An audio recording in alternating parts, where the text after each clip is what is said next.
Hello and welcome back to another Verve Learning video. Today, in this one, we're going to be talking about how to distill lit deal points. So coming off of the accounting video, we talked about this whole process: deal close, distill deal points, create booking, invoice, and then the money comes to Verve. You pay out commission and pay the client. In this one specifically, we're going to be talking about that one in red right there, how to distill deal points, that intermediary step between deal closed and creating the booking. So you might be wondering, what are deal points? We kind of touched on this earlier, but it can't hurt to rehash it. A simplified breakdown of how much a client will be paid when, with no extra legal jargon. So it's not this agreement on the left, it's this on the right. A distilled version of the agreement on the left. You don't have anything there. None of the company shall have an exclusive and irrevocable option, all that stuff. Just break it down to the bare essentials and get it there on the right. It'll help you later on. And why are they important? Well, deal points are the foundation that bookings are built on. A lot of the times, if a booking is screwed up, it was usually caused by bad deal points. So getting deal points right at the start will help you reduce accounting headaches later on. Now, where do you get them? The ideal place to get them would be an agreement. This is the non-negotiable contract that's generated after a deal closes by the attorney, and it's pretty hard to get it wrong here. Also, if it's a TV director client, the DGA rate card is a good place to look.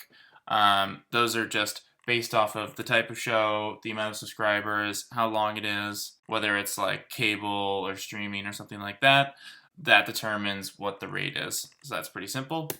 And then also, negotiation emails or an email from your agent. It's not as good as an agreement because there's a little room for error. What if you missed a counter or something changed right before they closed the deal, or you're not able to interpret it very well? There is a little bit of room to get this wrong, but sometimes that's all you get. Well, if you're still not sure, you can just reach out to BA. So pretend you're confirming you have the right numbers. Say like, yeah, I just wanted to make sure these look good, when really you're like not really sure at all.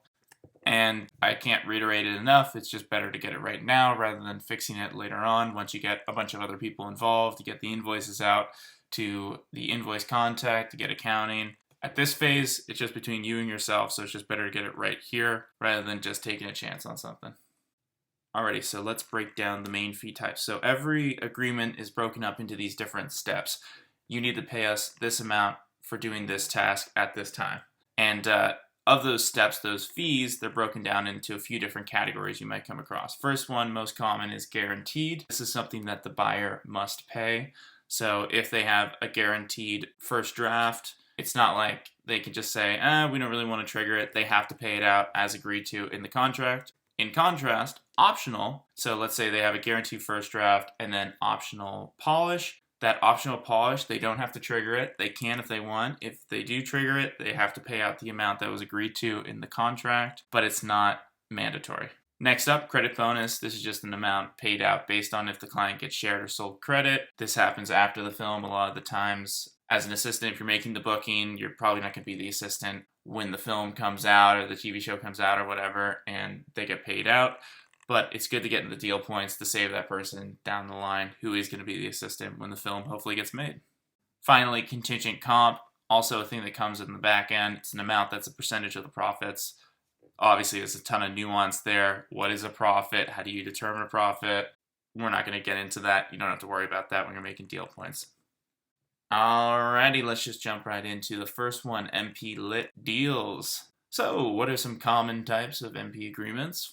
Well, of course, you got writing, drafts, revisions, rewrites, usually paid out on commencement delivery for each step.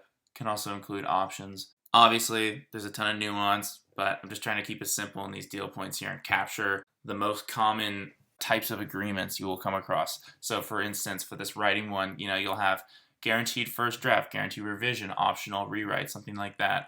And then for the first draft, it's broken up into 50-50. So if it's $100,000 for that first draft, $50,000 for commencement when they start writing that draft, and then once they turn in, they get another $50,000. The same thing for a revision, a rewrite, whatever. And then you also have directing, and directing is structured a little bit different. This is a total fee that's broken down into percentages and paid over weeks, or all at once when certain milestones are hit. And the convention is that those milestones are pre-production, production, post, and final delivery. 20, 60, 10, 10. The 10 and the 10 are paid just like at a milestone, and then the 20 and the 60 are broken up over weeks. So if pre-production takes 8 weeks and production takes 8 weeks, it's 20% of that total fee divided by 8 and paid out at the end of each week. Week end is always a Friday.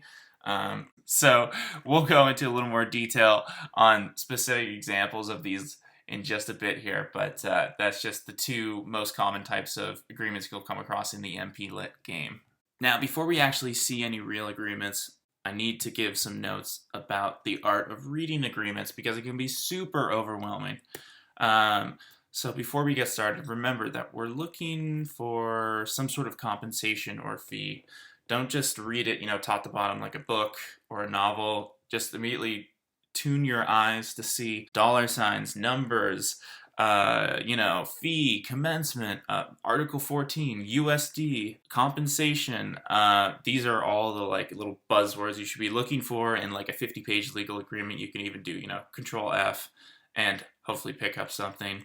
So without further ado, let's just jump right into it and see what I've been harping on for a little while here. So, for example, MPLit writing deal. On the right here, I just took a little excerpt out. Obviously, this agreement goes on for tons and tons of pages, but we scanned it and immediately our eye saw, boom, services and compensation. We know we're in the right spot. And then we see guaranteed steps, first optional steps. We're seeing some money amounts. We're liking this. So let's break it down. Guaranteed. We'll highlight that in the red. We're going to start building our deal points on the left here.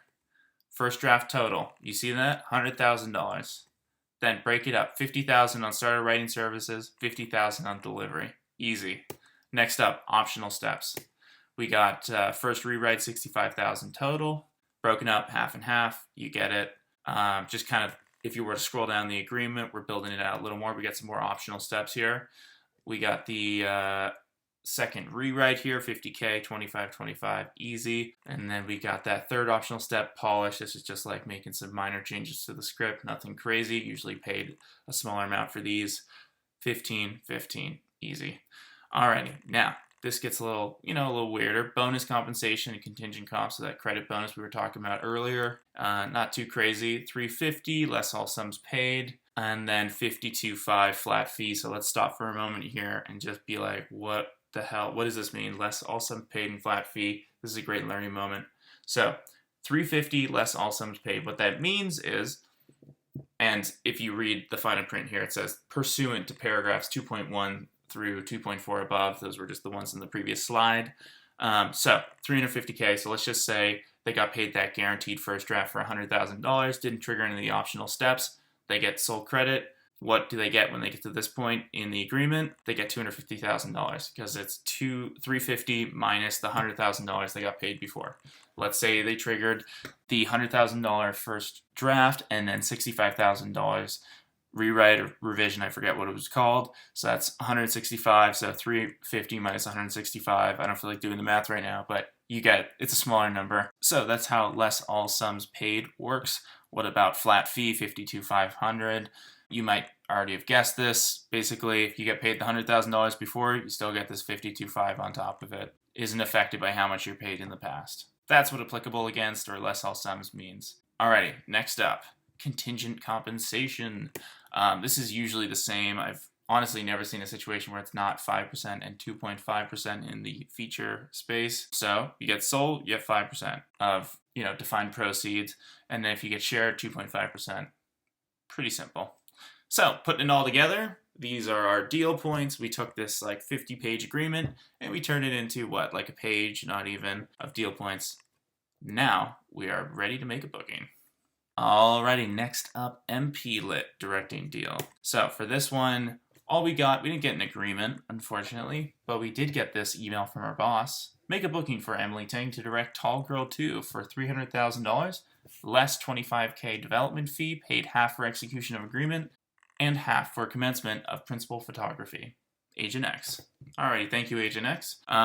So we also, before we can make these deal points, we need to know the production schedule, and we asked the invoice contact for it. They said 8 weeks for production, and 8 weeks for pre-production. Okay, now that we have that info, we can break it down. Knowing that we're using that typical, 20, 60, 10, 10 structure, and then we got that development fee. So $25K development fee, execution of agreement, half, 12.5, and then commencement of principal photography, that's the other half, 12.5. So when they hit these milestones, they get paid that much. And now the directing fee, $275, because it was less 25. Do you see that?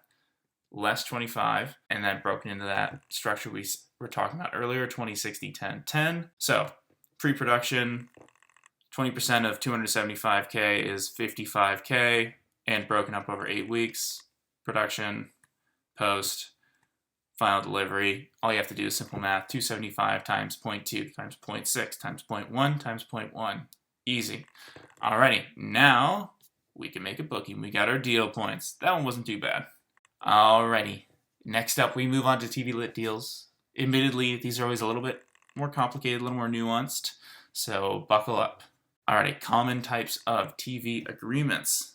Pilot fee. This is a fee paid out over 6 milestones. Commencement of script, delivery of outline, first draft, first rewrite, second rewrite, and polish. 10, 20, 30, 20, 10, 10. And one thing that's weird about this, it's not the 50-50 commencement delivery thing we were looking at earlier with MP. It's just these milestones. So it's commencement, then delivery, delivery, delivery, delivery. So that's a little confusing. Next up, weekly/season fee. So these are fees that are paid weekly for work on a show, and that can include anything from staff writers to EPs to SEs, executive producers, story editors, and more. It's anyone who's getting paid like every single week for their work on a show. And then we have the script fee. So it's a fee paid out over 3 milestones. Delivery of story, teleplay, and final draft, 30, 60, 10%. Something interesting to note, if they're working on a show and they're getting that weekly fee, and then they get credited on a script and they get paid for that, it's a different agreement, different booking, different everything, even though it's the same project and the same client. That'll come in handy later. Finally, director. Pretty easy flat fee for the episode with an amount outlined for any additional days worked. So it's like you get paid, I don't even know what the DGA scale is right now, but let's say $32,000, and then for any additional day you get paid like a few thousand or something like that. We'll look at that a little more later on as well. Alrighty, let's kick it off with the pilot fee deal. So we got this dense paragraph. Oh my god, look at this thing. This looks like the Bible. Where do we even begin? Well, first we see pilot script. Gotcha. Then outline and teleplay. All right. We're liking this. And then our eye goes down and we're seeing numbers, percentages. Okay, 140, 10%, 20%, 32%. Cool. So we can write that in there. We know the structure. It's also outlined right down there. Commencement of script, 14,000. Delivery of outline, delivery of first draft, delivery of rewrite, delivery of second rewrite, delivery of polish. And that all adds up to 140K. Pretty simple. Let's scroll down a little bit longer. EP fees. Okay, so EP fees. So this is like if they shoot the pilot, they get paid this extra EP fee, so 40,000. So if it gets picked up for the first season, then I'll get an EP fee for every single episode. So that's 35,000 an episode. And then there's, if you look down here, lenders. Executive producer fee shall increase 5% for executive producer services rendered, if any, in connection with season 2 episodes, subject to the provisions of section 1G and below. Okay, so, if you go to season 2, 35,000 times 1.05, because that's plus 5%, 36,750 for every episode in season 2. They just outline these ahead of time. Okay, so we put it all together, and we got this lovely bunch of deal points right here, and we can make the booking. Next up, the weekly fee deal. This is where it starts to get a little weird, but it's not too bad. Just stick with me here. So, guaranteed fee. Let's just break it down. So we see season 1 right up there, 30,000 in an episode. Oh, this seems pretty simple. Okay. Option fee. We don't know if they're going to get a season 2, 32,500 per episode, and then season 3, 37,500. Okay, cool. Awesome. Now, that's great and all, but one thing that we need to start to sort out before we get into the booking is that even though they're paid per episode, we don't actually know how many weeks of work this is going to take. So it's not like you just get a bunch of $30,000 checks. Instead, you get paid per week, which makes it a little confusing because you don't know how many weeks they're going to work until they write the episodes and know how long it'll take to produce them. So for that reason, we need to figure out how much they're going to get paid per week, not per episode, given that amount per episode. So to get started, let's just do a little math here. Episode rate times number of episodes equals guaranteed total. So if you can see that at the bottom right there, 30,000 per episode times 9 episodes. Agent provided, that means you get this number from your agent. You can't just come up with that from anywhere else. You need to get it from your agent or the invoice contact. So times 9 equals $270,000. That's the guaranteed total that the client is going to earn eventually. But since we don't have a finite amount of weeks, we can't just divide it by that amount of weeks. It's not like, oh, it'll take 30 weeks. 270 divided by 30 is 9,000 a week, if my math is correct. No, we can't do that because we don't know how many weeks there's going to be. So instead, what usually happens, and there are exceptions to this, is that every writer starts, and when I say writer, I mean anyone who's getting paid a weekly amount on the show, staff writer, EP, all the same, starts at the Article 14 WGA minimum, which at the time of recording this, 7072, regardless of position, and then later on they add the amount to make up for it. So let's just break it down with this pay schedule we have on the right here. So as you can see, week 1, we get our first check in, and that's great and all, but we don't have this pay schedule yet. They haven't given it to us yet, so we just have to make a booking. So we just make all these lines for 7072. Then, when the pay schedule actually arrives, week 12, we can finally complete it. So you can imagine, first check comes in 7072. Week 1, you don't have this pay schedule, this grid on the right here. So it can be a little disjointing when you get it, and you don't actually get the pay schedule until, in this case, week 12, when they found out, okay, we're going to take this many weeks, so we can send the pay schedule. This one got chopped off a little bit here, and then they finally send it over. Now, in order to make up for the money that wasn't sent at the beginning, because 7072 times the amount of weeks won't necessarily equal 270K, it could equal less. Extra money is then added in every week once the schedule is locked in. So you can see, starting week 21, they add in an extra 5,000 and something amount of dollars to add up to 12,500 every single week. They did the math, it'll reach 270 once they get to the end of all these weeks. Now that you know that, we're kind of moving to this gray zone between distilling deal points and actually making the booking, but I think it's helpful to figure out this before you get into making the booking, because you can get overwhelmed with all the technical aspects of making a booking and how to add lines and all that good stuff. So now that we're just in this phase, to make a booking, we need to project the number of weeks, because that's how the checks will arrive. And then also we need to have a forecast in the system. So even though the week amount might not be right, we need to put in an estimate into our accounting system to show that the company is going to earn, 27K with 10% commission on this. So in order to do that, we need to divide the guarantee by the current WGA minimum. So at the time of recording this, 7072, 270,000 divided by that, 38.12 weeks projected. So we have this here, and then we can do just 38 weeks of 7072. Boom, boom, boom, boom, boom. Each of these lines, 38 weeks, and then when we find out, oh wait, they're actually going to take 30 weeks and add on this amount, afterwards we can just delete those lines. Later on, after the checks have arrived, delete that back half of lines and replace them with the new amount. But what counts is that the whole time we're communicating to accounting here at Verve how much the client is expected to earn in those steps. Can be a little confusing. But we put that 38 weeks down there in the bottom right, and we are ready to make our booking. Something quick to note, though, before we leave this, is that with that extra little fraction, we'll need to increase the final week of this deal just by a few dollars to match the guaranteed total. More on that in the bookings video. Moving on to a simpler thing. So remember when I said earlier that anytime a client writes an episode on a show, they get a separate deal and booking. So, they have this staff writer thing or their EP or whatever. Then if they get credit on any episode, get paid for it, they get a separate deal and a booking. So that's a completely different booking. People are always trying to tack these lines onto pre-existing weekly bookings. Don't do that. Okay, so this one's super simple. Look at it right here. We just have 3 steps. Guaranteed. Script fee, that's the total. Always get to put the total in. And then, story, 11957. Teleplay. First draft, final draft, and then you can see it's broken up 30%, 60%, 10%. That's it. Easy. Now we can make a booking. Alrighty, now the final one, TV director deal. So, you get this from your boss. Make a booking for Claudia Yarmy to direct an episode of Manifest. Where do you start? Thank you, Agent X. Well, head on over to the DGA rate card.